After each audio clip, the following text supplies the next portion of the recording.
Mbas rrëzimit ose mbas zhdukjes pra rrëmbimit, vrasjes dhe zhdukjes kufomës së Ervis Martinajt, ka kaluar në, si them, është epoka e saj, ata vazhdojnë ta kenë nën kontroll situatën, pra ata janë sot për sot përmuan në Shqipëri organizimi kriminal më i fuqishëm në vend. Gazetari Artan Hoxha është shprehur se skuadra e vrasësve që kreu atentatin rreth rrotullimin e Rinasi 2 ditë më parë është e njëjta që ka gisht në ekzekutimin mafios të Brylant Martinaj në Fushkruj. Në një lidhje direkte me Euronews, Artan Hoxha theksoi se i njeh ata persona dhe fatkeqësisht, sipas tij, ata dalin shumë rrallë në teren dhe kanë 100% rezultat. Kjo është një ngjarje që ka shumë mesazhe brenda, nuk është zgjedhur kota i vend.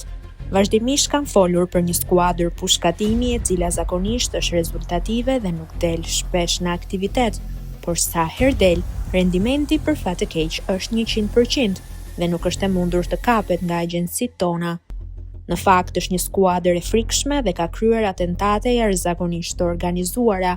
Kam nxjerr fotot e tyre para 4 viteve dhe emrat.